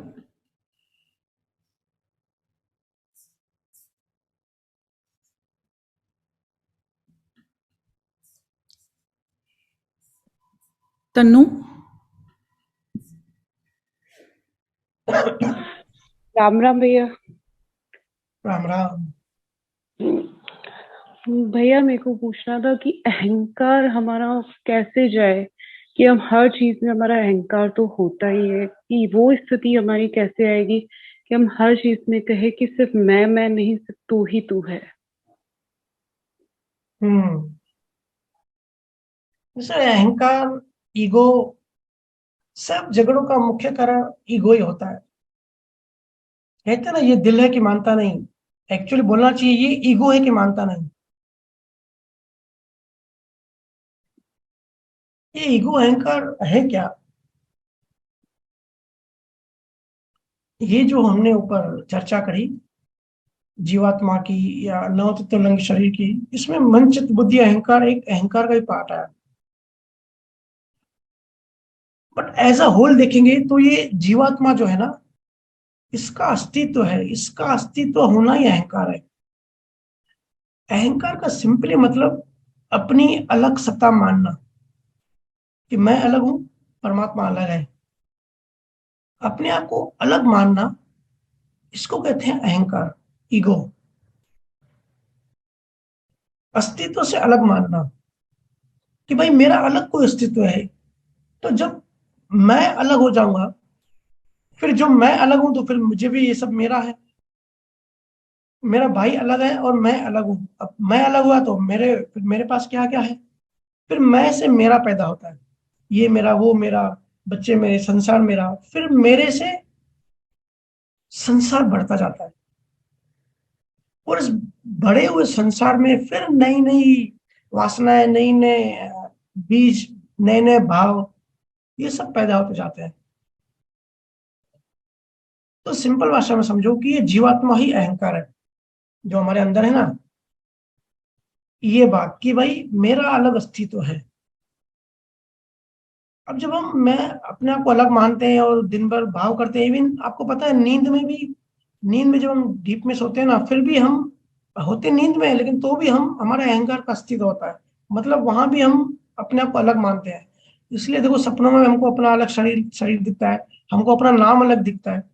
इतना गहराई से अहंकार घुसा हुआ होता है। और ये मान्यता कि मैं अलग हूँ, मैं अलग हूँ, ये पेड़ अलग है और परमात्मा अलग है, मेरा अलग अस्तित्व है। तो ये जो मैंपन की जो भावना है, इससे अहंकार के कर्म बनते हैं, और नेक्स्ट जन्म में यही अहंकार हमारे प्रारब्ध कर्मों में आते हैं। तो जो आप कह रहे हैं ना कि अहंकार दिखता है या अनुभव होता है, हमारा खुद का भी या दूसरों का भी, कभी कभी हम कहते हैं ना कि ये आदमी बड़ा अहंकारी है, इसको बड़ी महिमा है। तो वो जो होता है ना, वो बाहरी अहंकार होता है। वो उसके आंतरिक कर्मों के जैसे बाहर प्रारब्ध कर्मों में आया, वो अलग है। और जो अहंकार रियल अहंकार है, जो सत्य के मार्ग में बाधा है, क्योंकि बाहर का अहंकार प्रारब्ध कर्मों की वजह से है, वो उम्र अनुसार और समय अनुसार खत्म हो जाएगा। बहुत बार हम देखते हैं ना कि बहुत बड़ा अहंकारी होता है, लेकिन अंतिम समय में या कभी हॉस्पिटल पहुंच गया या कुछ ऐसा हो गया, तो उसका अहंकार खत्म हो जाता है, वो मैंपन उसका टूट जाता है। पर वो बाहर का होता है, वो तो वैसे ही खत्म होता है। पर असली बात है अंदर के अहंकार को तोड़ना, अंदर के अहंकार को गलाना। तो यही बड़ी साइंस है। तो आपने पूछा ये कैसे करें, तो जो केवल ज्ञानी का जो मार्ग है, कि पहले तो समझना, किसी भी चीज को, किसी भी बीमारी को समझ लिया ना, तो उसको आपने उसको आधा तोड़ दिया वहीं पे। पहले समझना कि जीवात्मा है क्या, जीवात्मा कैसे बनी, इसका रॉ मटेरियल क्या है, और मेरे अंदर जो ये मैपन आ रहा है, और इस मैपन की वजह से मैं जो तन्मयकार हो रही हूँ, इस तन्मयकार होने के कारण फिर नए कर्म बन रहे हैं। आखिर इसकी साइकिल क्या है, जैसे ये समझ लिया ना, फिर नेक्स्ट टाइम, फॉर एग्जाम्पल जैसे आप कभी शॉपिंग करने जा रहे हो, तो खुद को ऑब्जर्व नहीं करते, या इंद्रियों पे नजर रखो कि ये जो इंद्रियां हैं, ये कैसे काम करती हैं। जैसे कि हमको कोई मार्केट में कोई चीज दिख गई, हमारी आंखों ने देखा, हमारी आंखों ने जीवात्मा को इन्फॉर्मेशन दी कि ये चीज सामने पड़ी हुई है, और हमारी जीवात्मा में एक लालच, एक लोभ पैदा हो गया कि ये चीज हमको अभी खरीदनी है। फिर मॉल फिर मॉल जाएंगे। तो ये अहंकार की बेहोशी है। अब इसको तोड़ना कैसे है? अभी ये पहले तो ये समझना है कि मेरी आंखों की इंद्रिय की वजह से ये मेरे जीवात्मा में मुझे लालच पैदा हुई कि भाई ये कुछ मैं शॉपिंग करके आऊं। लेकिन अगर आप सही ज्ञान में है तो आप बैठ के चिंतन मनन करिए कि ये मैं जो चीजें लेके आई, जो मैं शॉपिंग करके आई, इनसे हुआ क्या? इनसे मुझे कुछ मिला? मैं मुक्ति के मार्ग में आगे बढ़ी? इससे मेरा अहंकार बढ़ा कि घटा?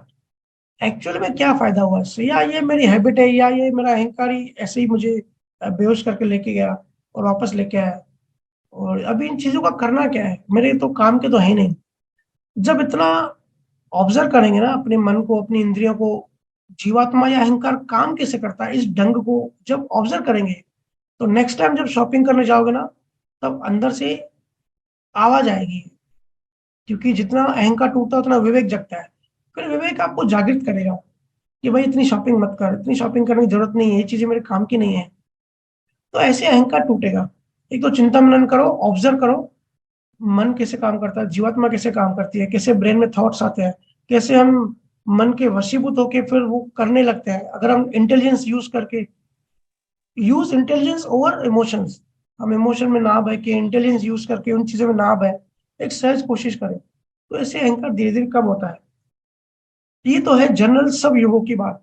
लेकिन कलयुग में अहंकार कैसे टूटे, जो गुरु महाराज ने, जो कबीर साहब, दादू दयाल, पलटू साहब, तुलसीदास ने जो बताया है, जो मार्ग है कि जब दशमद्वार खुल जाता है, तब जो हम ध्वनि होती है, जब ध्वनि में लीन होते हैं, जो साउंड है, अब साउंड भी प्रकृति के भी साउंड आते हैं। जैसे आप कहते हैं ना कि कभी लेफ्ट से आता है ध्वनि, कभी राइट से आता है। तो ब्रह्मा और माया, अगर राइट साइड से आ रहा है तो वो ब्रह्म से आ रहा है, और लेफ्ट साइड से आ रहा है मतलब काल या प्रकृति से आ रहा है।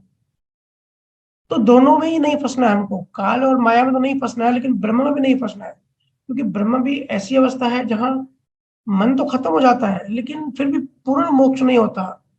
मूल माया जो है ना, खत्म नहीं होती, कुछ तो बाकी रह जाता है, जिसकी वजह से वापस में जीवन मरण चालू हो जाता है। तो इन दोनों के ऊपर, इन दोनों के बियॉन्ड, ऊपर दशम द्वार के ऊपर ध्यान देना है। और ध्वनि कहाँ से आ रही है उस सोर्स में जाना है, और सहजता से। जब ऐसे हम सुनते सुनते लीन होने लगते हैं, लीन होते होते उसमें क्या घटना घटती है, जैसे एक नमक का पुतला होता है ना, समुद्र में फेंक दो तो वो गलता जाता है। ऐसे ही हमारा अहंकार, हमारे मन की वृत्तियां, हमारा मन, मलिन वासनाएं, हमारी जीवात्मा गलती जाती है, एक मोमबत्ती की तरह कम होती जाती है। तो जितना हम सुनते हैं और समाधिस्थ अवस्था में जाते हैं, उतना हमारी चंचलता कम होती जाती है, स्थिरता बढ़ती जाती है। ये एक सिम्टम्स है कि हमारा अहंकार धीरे धीरे कम हो रहा है। ऑब्जर्व करें, चिंता मनन करें, और दशम द्वार अगर हो गया है तो ध्वनि सुने, ध्वनि में लीन हो जाए। ध्वनि लीन हो गई, ध्वनि में लीन हो गए, नव तत्व लिंग शरीर नीचे रह गया, वो चेतना ऊपर रह गई।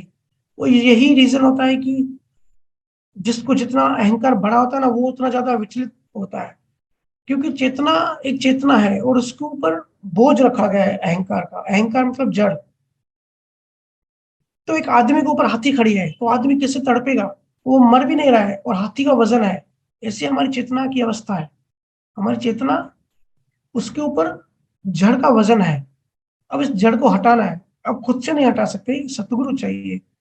तो सतगुरु से अगर नियक्षर है, अगर जागृत है, तो ध्वनि सुननी है। अगर ध्वनि तक नहीं पहुंचे हैं, स्थान स्थान पर यात्रा चल रही है, तो एक सहज कोशिश करनी है कि यात्रा हमारी खत्म हो जाए, जल्दी जल्दी खत्म हो जाए। यात्रा खत्म हो, अगर यात्रा शुरू नहीं हुई है तो कैसे हमारी यात्रा शुरू हो, इसके पीछे पड़ना है। अगर इस बीच में हमारी यात्रा शुरू नहीं हुई, हमारी मृत्यु हो गई, फिर तो प्रकृति ने हमको फंसा लिया। तो पता नहीं ऐसा संजोग कब बनेगा। पर अगर मौका है, संजोग है, ऐसे पुण्य की वजह से हमको संजोग मिला और अभी सांसें बाकी है, तो फायदा उठाना चाहिए। फोकस ये रखना है कि ध्वनि तक पहुंचना है। ध्वनि मतलब आत्मा, जो आत्मा मतलब क्या, सनातन। और ध्वनि भी सनातन है, 24 घंटे बज ही रही है, हर कण कण में, हर जगह पर। और इसके ऊपर भी जब जिंग ध्वनि चलती है तो वो तो अनुभव की बात है, वो शब्दों में बताया भी नहीं जा सकता। लेकिन जब उसमें लीन होते जाते हैं, तब हमको भी नहीं पता पड़ेगा, आपको भी नहीं पता पड़ेगा कि अहंकार कम हो गया। इतना पता पड़ेगा कि हल्कापन, मौज मस्ती, एक आनंद, बिना कारण एक प्रसन्नता है मन में। किसी से राग द्वेष नहीं आ रहा है, किसी से दुश्मनी, किसी से किसी का बुरा करूं और किसी के बारे में सोचने की भी इच्छा भी नहीं हो रही है, हमारा ध्यान ध्वनि में ही है, मतलब आत्मा में है, तो समझ जाना कि भाई अहंकार कम हो रहा है। अहंकार बीमारी है और ध्वनि दवा है। ठीक है जी। और चिंतन मनन भी करते रहे साथ में। जी ठीक है भैया। भैया एक और क्वेश्चन था मेरा। जी। भैया बाहरी दर्शन और आंतरिक दर्शन में क्या अंतर है, या दोनों में सिमिलरिटी क्या सिमिलरिटी है? बाहरी, तो जोर से बोलिए, बाहरी आवाज तो। दर्शन और आंतरिक दर्शन अच्छा, दोनों सेम है या अलग है? देखो बाहरी दर्शन का मतलब क्या होता है।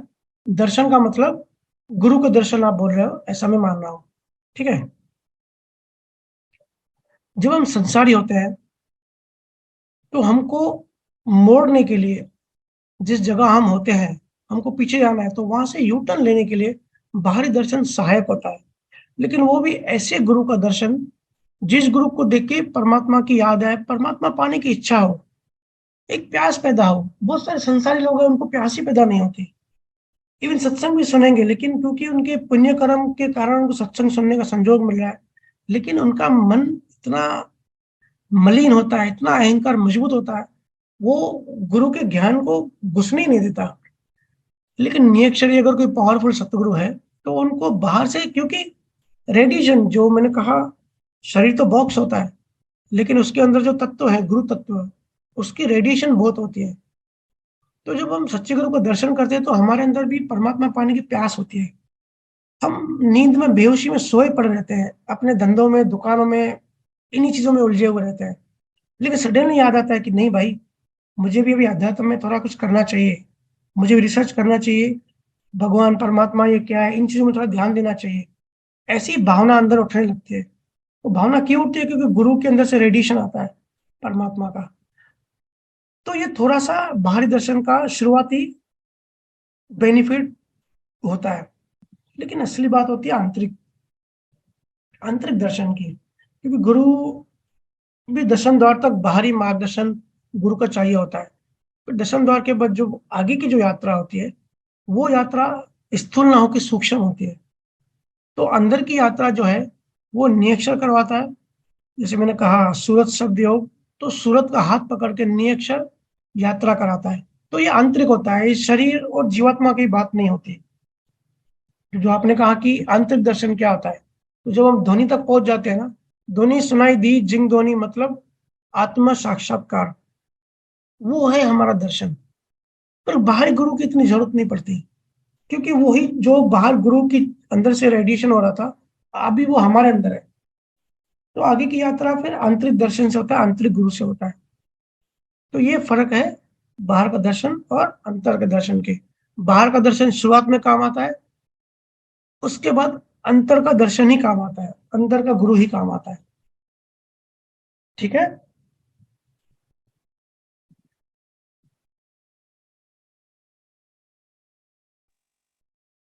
Next question.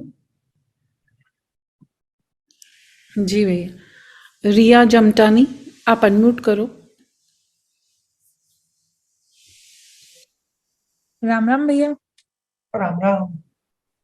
कैसे हैं भैया? मस्त, एकदम आनंद में आप। बढ़िया भैया। भैया मेरा क्वेश्चन है कि जो दिन भर में हम चीजें देखते हैं या जो भी क्रिया करते हैं, तो वो हमारे हम्म। चित्त पर चिपक जाती हैं, मतलब एक तरह से कचरा बनकर कि आज ये हुआ, आज वो हुआ। और पास्ट मेमोरीज भी पड़ी रहती हैं इसी जन्म की, जो सामने आती रहती हैं बार बार। तो भैया इन मेमोरीज से छुटकारा कैसे पाएं? भजन सिमरन तो आप कहते हैं, ध्यान ये तो रोज करते हैं, पर फिर भी पास्ट की बातें आती हैं और परेशान करती हैं। और आप फिर कहते हैं कि जिस तल पर भाव बनाया होगा उस तल पर माफी नहीं मांगी तो वो मेमोरीज परेशान करेंगी। लेकिन कंप्लीटली उनसे कैसे छुटकारा पाए भैया? हम्म। देखो पहले तो भाव बनते कैसे हैं चित्त में। जितना हमारा मालिकीपन होगा किसी भी चीज से, उसके रिलेटेड जो भी भाव होंगे वो हमारे डीप में जाएंगे। जैसे अगर हमारा अपना बच्चा मर जाए तो दुख गहरा होगा। अभी हमने इंदौर सत्संग में चर्चा करी कि जब बच्चा तो बहुत सारे घरों में पैदा होता है, लेकिन हमारे घर में बच्चा पैदा होता है तो ज्यादा खुशी क्यों होती है? क्योंकि वो मेरा बच्चा होता है।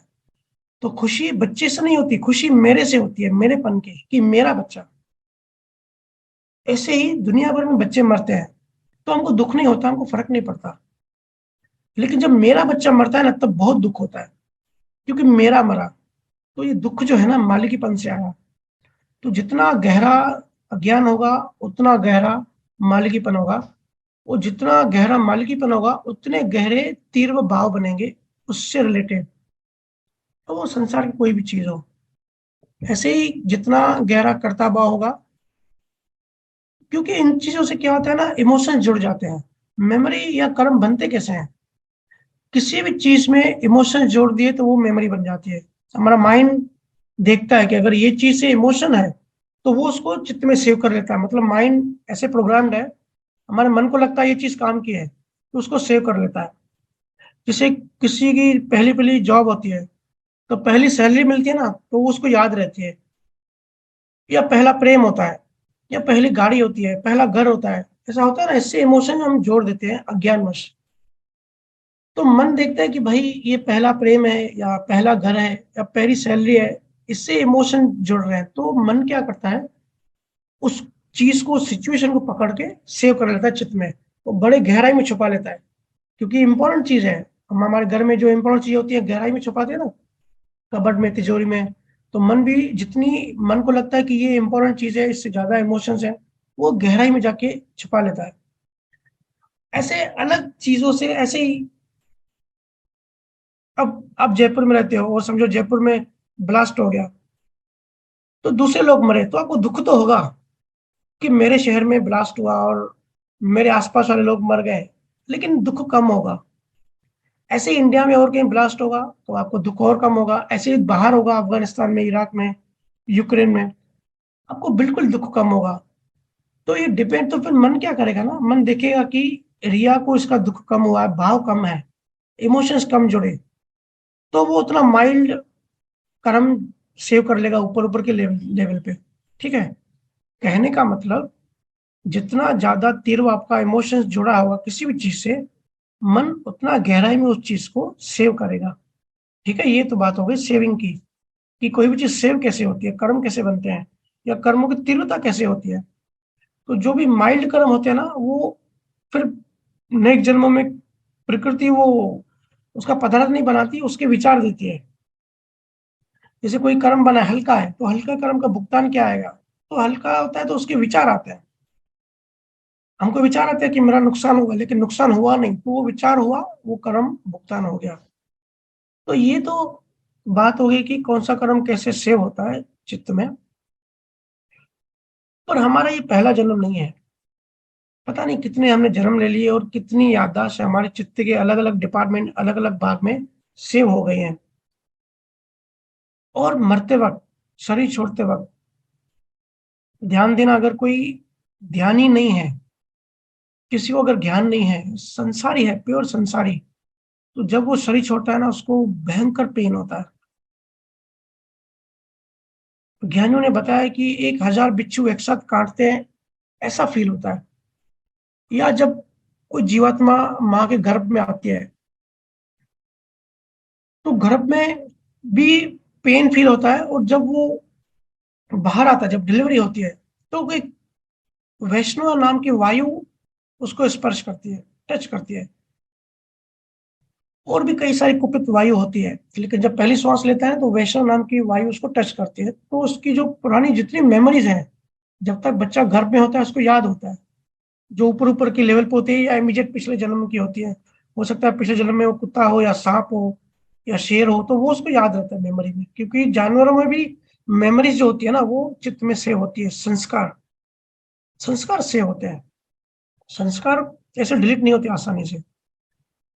मेमोरीज तो अभी 1 लाख साल पहले आपने जो जन्म लिया होगा, वो इतनी नीचे गहराई में चली जाएगी, तो वो बार बार हो सकता है जल्दी याद ना आए। लेकिन इमीडिएट पिछले जन्म की हल्की फुल्की यादें है ना, वो हमको कभी कभी ऊपर आ सकती हैं। तो मरते टाइम और जन्म जन्म लेते टाइम सिचुएशन ऐसी होती है कि हम, हमारी जितनी मेमोरीज है ना, सब सबकॉन्शियस से अनकॉन्शियस में चली जाती है, अंदर गहरे अंधेरे में चली जाती है। लेकिन वो असर करती है क्योंकि हमारे अंदर है, हमारे सिस्टम में है, हमारे बीज में है। कई बार आपको भी ऐसा अनुभव होगा, किसी जगह पे जाते हैं, अब जाते हैं फर्स्ट टाइम है, लेकिन ऐसा आभास होता है कि इधर मैं पहले आ चुका हूँ। तो वो आपकी जो अंदर मेमोरी पड़ी है, आप किसी पिछले किसी जन्म में उस जगह पे गए हो, या जानवर बन के या इंसान बन के, वो मेमोरी अंदर पड़ी हुई है, वो ट्रिगर हो गई। बाहर के संजोग, क्योंकि मैंने कई बार बताया, हमारा मन गूगल की तरह सर्च करता रहता है, चाहे हमको पता हो चाहे हमको ना हो। हम रोड पे जा रहे हैं, तो हम तो ऐसे सोचते हैं कि हम सिंपल रूट से जा रहे हैं, लेकिन रोड के अंदर जब हम जाते हैं ना, हमारी आंखें जो है, जो जो व्यू देखती है, जो फोटो देखती है, वो अंदर इंफॉर्मेशन भेजती है जीवात्मा को। वो जीवात्मा गूगल की तरह ढूंढता है कि ये रास्ता हमारे लिए सेफ है कि नहीं है। वो मन ढूंढता है, क्योंकि ये प्रकृति का एक सिस्टम है हमारी सेफ्टी के लिए। मन रिसर्च सर्च करता रहता है, सर्च इंजन है कि इधर कोई खतरा तो नहीं है। जैसे कुछ खतरा दिखेगा ना, राडार की तरह वो अलार्म देगा कि नहीं, यहाँ नहीं जाना, यहाँ कुछ प्रॉब्लम है। ऐसे ही जब वो ढूंढता है, तो उसको मैचिंग मिल जाती है चीज की, पिछले कई जन्म पहले हम इधर आ चुके हैं। लेकिन वो इतना हल्का होता है कि सिर्फ आभास होता है। तो कभी कभी हमको लगता है कि ये चीज तो हम देख चुके हैं, या इस इंसान से हम मिल चुके हैं। तो ये तो हो गई याददाश्त की बात। अब आपने कहा डिलीट कैसे करूं? देखो, डिलीट मेमोरी को नहीं करना होता है, मेमोरी तो वैसे ही डिलीट हो जाती है, इतने अंधेरे गहरे में चली जाती है। वो हमारा कुछ बिगाड़ बिगाड़ नहीं सकती है। हमारा नुकसान कौन करता है? हमारा नुकसान करता है भाव, इमोशंस। उस मेमोरी से जुड़ा हुआ इमोशंस हमारा नुकसान करता है। तो सबसे पहले जो भी इमोशंस है, ऊर्जा है, उनको डिलीट करना है। अब देखो ना, ऐसी जन्म की बात, अगर 10 साल पहले हमारे साथ किसी आदमी ने हमारे साथ गलत बिहेव किया, और 10 साल बाद वो सामने आता है, तो ऐसे हमको याद नहीं आएगा, लेकिन जैसे वो सामने आएगा हमको ट्रिगर हो जाएगा, हमको याद आ जाएगा, और उससे जुड़े हुए इमोशन भी याद आ जाएंगे। फिर हमको रोना आ जाता है, हम बेचैन हो जाते हैं, क्योंकि मन गूगल की तरफ बताता है कि ये आदमी मतलब गलत आदमी है, इसने हमको रुलाया था, इसने हमारा अपमान किया था, इससे दूर रहो, इससे बच के रहो। वो भाव ट्रिगर हो जाता है। तो ये भाव है ना, इसको डिलीट करना होता है। तो ये जो है ना, सिंपली ये डिलीट होता है हमको। अब साइकोलॉजिस्ट, साइकेट्रिक के अगर आप जाएंगे ना, तो बहुत बड़ी लेवल पे कनाडा में और पूरे वेस्टर्न कंट्री में रिसर्च हो रही है कि मन का नियम तो हम जान गए काफी सारा कुछ, लेकिन चीजों को डिलीट कैसे करें, वो अभी तक नहीं ढूंढ पाए हैं। बहुत डिफिकल्ट है, क्योंकि गहराई इतनी है। पूरा जो होनकाल है, पूरी जो प्रकृति है ना, हमारा मन है, इतने डीप में जाना इतना आसान नहीं है। लेकिन ज्ञानी तो सब हमेशा आगे रहते हैं। ज्ञानियों ने जो बताया है कि जैसे सिमरन करते हैं, हमको इसमें भी नहीं जाना होता है कि भाई सिमरन करने से हमको इस राह में जाना है कि वहां से डिलीट करना है। सहज ही, सिंपल ही नियक्षर को पता है कि कौन सी चीज कहाँ पड़ी हुई है जो हमारा नुकसान करती है, वो वहां से डिलीट होती है। तो जैसे जैसे हम यात्रा में आगे बढ़ते हैं, हमारी जो मेमोरी के साथ जो भाव जुड़े हैं, उस भाव को डिलीट करते हुए आगे बढ़ता है। और जब जैसे हम द्वार के बाद हम रेगुलर ध्वनि में लीन होते हैं, तो जैसे मैंने अभी इससे पहले बताया कि ध्वनि में लीन होना मतलब मन की मौत, मन की या मन का गलना, अहंकार का गलना। मन की मौत मतलब क्या? कि जो भी संस्कार हैं, जो भी मेमोरीज हैं, जो वासना है, जो भी कल्पना है, जो भी यादें हैं, जो भी संस्कार, जितना मटेरियल है, ये सब मटेरियल डिलीट होते जाएगा। तो वो खुद ब खुद होते जाएगा। हमको जितना ये डिलीट होगा, उतना हम समाधिस्थ अवस्था में चलते जाएंगे। तो वो डिलीट तो ध्वनि करती जाएगी, जितना हम डीप में जाएंगे, जितना हम लीन होंगे। लेकिन ये हो सकता है कि हमको वो, फिर वो डिलीट होने के बाद वही आदमी हमारे सामने आ जाए, तो हमको याद तो होगा, क्योंकि इस जन्म में ऊपर ऊपर स्थूल मन पे वो जाके सेव्ड है मेमोरी, कि इस आदमी ने 10 साल पहले हमारा अपमान किया था। लेकिन भाव बिल्कुल नहीं होगा, ना रोना आएगा, ना अच्छा लगेगा, बिल्कुल न्यूट्रल होगी। कोई भी इमोशन नहीं आएगा उसके साथ। सिर्फ हो सकता है कि मेमोरी आ जाए, या 15 साल पहले यहाँ हमारा एक्सीडेंट हुआ था, तो एक्सीडेंट के साथ जो डर डर बाहर आ जाता है ना, वो डर नहीं लगेगा, वो भाव खत्म हो जाएगा। डिलीट हमेशा भाव होते हैं, ये बात याद रखो। मेमोरी की बात है कि भाई मेमोरी मिट जाए, वो बहुत आगे की बात है।